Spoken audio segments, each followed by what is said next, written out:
Alors bonjour à tous, alors bienvenue dans cette nouvelle vidéo. Donc aujourd'hui c'est la deuxième vidéo consacrée aux réponses que je vous apporte par rapport à des questions que vous m'avez posées. Donc cette thématique que l'on va traiter aujourd'hui tourne autour de la performance que peut faire un particulier et de la performance que peut faire les professionnels. Donc dans cette vidéo je vais vous montrer comment moi je mesure ma propre performance en bourse depuis un peu plus de 20 ans, et on parlera aussi de en quoi les conditions de travail des professionnels de la finance que sont les gérants, etc., n'ont absolument rien à voir par rapport à l'environnement de travail avec les contraintes, les avantages et les inconvénients que peuvent avoir les particuliers.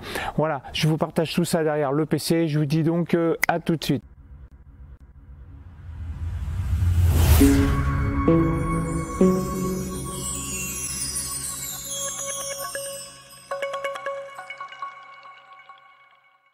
Alors, côté performance sur du moyen long terme, parvenez-vous à battre les indices qui se rapprochent au titre que vous détenez? La réponse est oui, je vous montrerai les graphes. Alors pourquoi l'équidam, même éduqué financièrement, serait-il plus à même à investir dans les actions des cotés ou trouver les valeurs que les cadres qui travaillent dans les banques d'affaires? Alors pour cette question, je dirais en fin de compte, c'est... pour moi, comprenez bien, je vais redire le même message sur le patrimoine, mais en fait on ne fait pas le même métier. Les cadres qui travaillent dans les banques, et les stock pickers comme moi, puis des amis, puis vous, si vous en faites, et que vous gérez votre patrimoine, ou même des gérants de fonds qui gèrent l'argent des autres, en fait, on ne fait pas le même métier. On intervient, je dirais, au même endroit, hein, les marchés financiers, peut-être pas le même segment, il y en a qui vont faire plutôt de la valeur de croissance, d'autres plutôt de la value, d'autres plutôt peut-être des grosses capis, plutôt les USA, mais en fait, on ne fait pas le même métier, et je vais m'expliquer.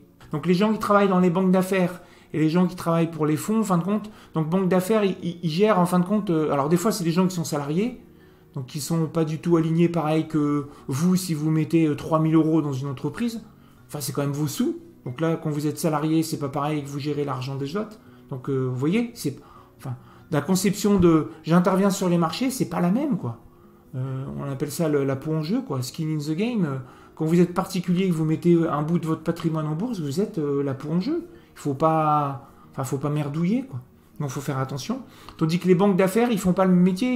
Ils gèrent l'argent. Alors, ces banques d'affaires, peut-être du M&A, fusion-acquisition, ils vivent de commissions ou ils vivent d'argent d'autres personnes, etc. Donc, c'est pas du tout le même métier. Donc, comment ça se fait que les gens vont être, je dirais, plus motivés pour trouver de la valeur à faire sur les marchés? Ben, forcément, quand vous êtes aligné, c'est un peu comme les dirigeants de boîte, quoi. Quand vous êtes aligné, c'est plus facile, quoi. Donc voilà, donc on ne fait pas le même métier. Même les bons fonds, hein, les fonds que moi j'affectionne, hein, comme je dis, Indépendance et Expansion, Gay-Lussac qui est géré par, entre autres par Louis Defels, etc., qui sont des bons fonds. Mais en fait, moi je ne fais pas le même métier que ces gens-là, quoi. Enfin, le même métier. J'ai pas la même activité boursière que ces gens-là. Voilà. Hein, donc voilà. Ça peut expliquer pourquoi, en fin de compte, les gens peuvent faire plus de perfs que d'autres. C'est qu'on ne fait pas le même métier, donc ils n'ont pas les mêmes contraintes. Je vous donne un exemple. Les gens qui sont donc gérants de fonds, qui sont éligibles au PEA, ils doivent être investis 75% minimum des encours. Vous n'avez pas ça. Les gens qui font des fonds sur ESG, bah forcément, ils ne peuvent pas avoir du total. Enfin, vous, ce n'est pas votre souci. Si vous avez des valeurs ESG, vous n'allez pas prendre total. Mais si vous n'avez pas de valeur, vous êtes plutôt, on va dire, confiant sur le pétrole sur 10 ans, vous allez dire, je vais prendre des grosses valeurs qui filent du rendement. Donc, vous voyez, ce n'est pas le même métier, en fait. Pas les mêmes contraintes, pas les mêmes alignements des intérêts. Donc c'est pour ça que c'est la même activité, mais en fait ça peut donner des résultats différents parce que c'est pas les mêmes contraintes. Vous pouvez très bien ne rien faire pendant un mois. Vous voyez un gérant de fonds publier son reporting mensuel et dire qu'il a rien fait. Enfin c'est pas possible quoi. Alors ces grosses lignes vont peut-être pas bouger, mais forcément il est obligé de déclarer qu'il va faire quelque chose quoi. Donc ça c'est expliqué par, je crois que c'est Howard Marks ou Peter Lynch, qui explique que les gérants, quand ils vont au boulot, ils sont obligés de faire quelque chose, quoi. Donc l'histoire de je m'assois sur mes mains et j'essaie de pas toucher le clavier, ces gens, vu qu'ils sont amenés à aller travailler, ils sont poussés à faire de l'action, quoi. Donc voilà. Et j'ai rien contre ça, hein. Je dirais c'est normal, hein. Moi si j'étais gérant, je ferais pareil, en fait. Quand tu vas au boulot, tu es là pour... Christine Lagarde a fait un truc, tu vas regarder, moins 3%, qu'est-ce qu'on bouge? Moi, j'ai rien bougé. Enfin, voilà, c'est des exemples, quoi. Hein. Voilà. Alors, pour l'équidam, Inspirez-vous des listes des titres détenus par des fonds qui sont performants. Oui, bien sûr. En fait, les gens qui sont performants, moi, ça m'inspire. Que ce soit Arnold Schwarzenegger qui a fait 3 carrières dans sa vie, là, donc politique, film et puis muscu. Alors même si on n'aime pas muscu, mais j'irais des gens qui sont top leaders dans des domaines différents. Ça m'inspire, moi. Alors encore plus quand c'est en bourse. Je regarde un peu. J'essaie de comprendre. Voilà. Après, des fois, ça me correspond pas du tout, mais je regarde toujours parce que ça peut vous inspirer toujours. Ça peut inspirer. C'est toujours bien d'être inspiré par les meilleurs, en fait. Voilà, en sport, faire pareil dans tous les segments de la vie, je pense qu'il faut faire comme ça. Après, pour la performance, donc moi, je vais vous montrer, parce que c'est une question que j'ai, ça. Donc ça, ici, vous avez... Moi, je gère ça comme ça, en fait. Patrimoine, donc depuis 2007 seulement, entre guillemets. Je vois mon patrimoine, en fait, et je calcule, je fais le suivi. Alors, j'ai des automatismes, hein, j'ai des trucs qui me font tout ça. Hein. Mais là, vous avez le graphe, en fait, de mon patrimoine net de dette. Je n'ai pas mis les montants, c'est une échelle log. Donc on voit en gros, si on veut faire de l'analyse technique, on peut voir des choses. Donc évidemment, j'en fais pas. Mais voilà. Donc comment je gère en fait, comment j'audite ma performance. Moi, je fais ça. Je fais des graphes de mon patrimoine net. Ok. Donc patrimoine net, c'est je regarde tout ce que j'ai. Donc y compris de l'immobilier, parce que j'en ai un peu. Et toutes les dettes que j'ai, j'ai un peu de dette immobilière que je rembourse. Toutes les dettes que je rembourse, forcément, ça va faire monter mon patrimoine net. Alors ça, d'où je l'ai appris par les 2 mentors que j'ai eus dans les années 2000. Ils m'ont dit, fais-toi tes indicateurs, fais-toi tes métriques pour mesurer ta perf. Tu peux tracer tes graphes de ta propre perf, voilà. Ok. Donc voilà. Bon, moi, je vous invite à le faire. Je peux vous dire qu'il y a très peu de gens qui le font, ça. Donc là, vous avez mon PEA depuis 2001. Voilà, que je trace à peu près. Donc la valeur, voilà. Donc là, on peut voir, là, ici, c'est le crack du 11 septembre, là. Ici, dans l'époque, j'ai en drawdown, c'était mes débuts. Hein. Enfin, voilà. Et puis donc là, ici, par exemple, on voit le crack Covid. Puis là, j'ai fait une belle post-Covid. J'ai eu les questions, comment je mesure mes perfs. Donc, je fais évidemment, je trace tout ce que je fais. J'ai tous mes trades depuis 2001. Je sais tout ce que j'ai acheté, vendu depuis 2001. Tous les dividendes. Donc, j'ai un logiciel pour ça. J'agrège tout. Et donc, je peux tout rechercher, etc. Donc, je trace tout, en fait. Pourquoi ? Parce que c'est que pour pouvoir piloter quelque chose, en fait, il faut des métriques, des indicateurs, il faut savoir le passé, c'est quoi qui a merdé. Donc, en fait, factuellement, moi, ce que je peux vous dire, c'est sur ça, 20% de ça, c'est les dividendes.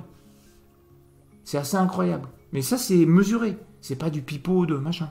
Et encore plus en PEA, puisqu'on ne paye pas, tant qu'on ne retire pas, on ne paye rien sur le PEA. Donc, voilà. Moi, j'utilise Wallmaster, qui est un vieux logiciel de Walldata, qui permet de faire de l'analyse technique et tout. Et souvent, moi, je dévie les logiciels parce qu'il y a des fonctionnalités qui ne me plaisent pas et d'autres qui me plaisent bien. Donc, j'utilise Walldata, donc Wallmaster Gold ou Wallmaster, ou ils ont Platinum aussi, qui est un logiciel où vous pouvez suivre en fait vos positions, portefeuille, les dividendes versés, etc. Donc, moi, je me crée un portefeuille par année. Et puis comme ça, tous les ans, en fait, là, fin d'année, je vais faire mes devoirs. Hein, je vais regarder tout ce que j'ai fait sur 2021, les dividendes, les machins, tout ça. Les moins-values, le drawdown maxi, je vais regarder tout ça. Et j'utilise pour ça donc ce logiciel-là. Mais il y en a sûrement plein d'autres. Hein. Donc l'idée que j'ai, c'est un logiciel de suivi de portefeuille. Je l'utilise pour intégrer mon suivi de patrimoine. Donc dans ce portefeuille, j'ai une ligne qui s'appelle immobilier. Non, c'est payant. Oui, le logiciel est payant. Et après, tu n'as pas d'abonnement. L'idée, c'est j'agrège mon patrimoine comme si c'était des lignes de portefeuille. Donc, quand j'avais un plan d'épargne d'entreprise, je le mettais comme une ligne, plan d'épargne d'entreprise. Quand j'ai de l'immobilier, je mets à la louche, hein, la valeur d'immobilier. Si j'achète un autre truc immobilier, je rajoute ma ligne. Si j'ai une dette, je rajoute ma dette que je mets en passif, donc en valeur négative. Comme ça, je fais mon actif net. Enfin, voilà. Et ça me permet après d'exporter des données pour faire des graphes. Voilà. Donc ça, c'est grave, je le fais avec un autre logiciel qui est orienté analyse technique, qui s'appelle Metastock, qui est un logiciel américain, mais que moi, j'utilise que pour suivre mon patrimoine. Ou quelques valeurs. Ouais, je fais des graphes aussi sur des valeurs. Donc voilà. Quel logiciel utiliser pour le patrimoine net de dette? Je dis voilà, moi j'ai fait mon propre truc. Mais je pense qu'honnêtement, si vous êtes plutôt doué en Excel, vous pouvez sûrement faire des macros avec des trucs en Excel. Hein. Après, j'ai pas regardé plus que ça les autres logiciels parce que moi, c'est les logiciels que je vous dis là, ça me convient. Ça me va bien, mais je pense qu'il y a plein de logiciels qui gèrent des portefeuilles que vous pouvez sûrement utiliser pour gérer votre patrimoine. Il faut juste créer des titres. Donc il faut que ce soit un logiciel qui vous permet de créer des titres. Moi, j'ai créé un titre qui s'appelle Plan d'épargne entreprise. Donc là, ce que je vous montre en graphe, c'est de la data journalière parce que j'ai des macros qui calculent en journalier, même si l'immobilier, c'est idiot hein, en journalier, mais ça agrège tous les cours. C'est pour ça qu'il y a des petits yo-yo là qui bougent. Donc ici, vous avez le PEA, ici, vous avez le patrimoine net. Mais au-delà de la perf, foi, machin, on s'en fout de ça. Voilà, l'idée, c'est, moi, je fais des graphes parce que ça me permet de voir des tendances, ça me permet de voir les drawdowns, et je suis convaincu de ça, Louis Defels, il en parle très bien. La perf, elle va se faire sur votre capacité à avoir des drawdowns faibles. Donc si vous avez des boîtes qualitatives, les boîtes qualitatives vont avoir des drawdowns plutôt faibles. Quand le drawdown il va arriver, elles vont repartir. Les boîtes de qualité, elles restent même en pleine crise, rarement en bas avec des moins beaucoup, longtemps. En 3 ans, avec des moins 60 en 3 ans, c'est que c'est pas une boîte de qualité. Où il s'est passé un changement de jeu. Il y a une malversation, voilà. Moi, je pense que l'idée, elle est plutôt intéressante de regarder les suivis de votre patrimoine ici. Donc, en performance, ce que je résume, c'est qu'il faut que vous montez vos métriques pour les mesurer.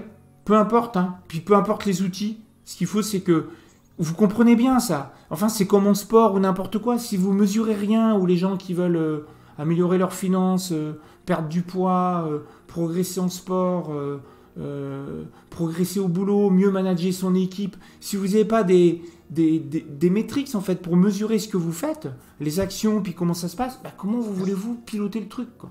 Enfin, c'est du pilotage de process hein, que moi j'avais quand j'étais salarié, mais que là j'ai toujours utilisé pour gérer mes finances quoi. Donc montez-vous vos métriques, peu importe, faites-vous éventuellement vos propres outils, et puis derrière mesurez, faites vos devoirs, faites vos reportings tous les ans sur votre patrimoine, peut-être tous les 6 mois. Voilà. Et puis pourquoi il peut y avoir de la surperformance sur les gens qui sont moins éduqués financièrement, comme les particuliers comme vous et moi, que les gens qui ont des MBA ou qui sont CFA, etc. Parce que ces gens-là, ils peuvent très bien gérer leur propre argent, mais quand ils gèrent l'argent des autres, etc., ils n'ont pas les mêmes contraintes. Ils gèrent l'argent des clients, il faut qu'ils expliquent pourquoi quand Lagarde a la machin... Voilà, Lagarde, elle a fait un discours, ça a baissé de 3%. Ils vont devoir expliquer dans leur reporting mensuel pourquoi ils se sont préattaqués. Enfin voilà, moi j'ai pas de compte à rendre sur ça. Donc vous comprenez bien, c'est pas du tout les mêmes contraintes. Alors voilà, donc si vous avez aimé ce genre de conférence et que vous souhaitez être prévenu de l'existence de ce type de prestation, bah dans ce cas-là, vous vous inscrivez à ma newsletter, donc c'est entièrement gratuit. Pour ce faire, vous allez dans la barre de description, vous cliquez sur le lien, vous rentrez votre mail et vous recevrez automatiquement toutes mes publications qui tournent autour de la bourse, du stock picking sur Euronext, présentation de société ou type de live et de webconférence telles que l'on a pu voir ici un extrait. Voilà, je vous dis donc à bientôt, prenez soin de vous, ciao.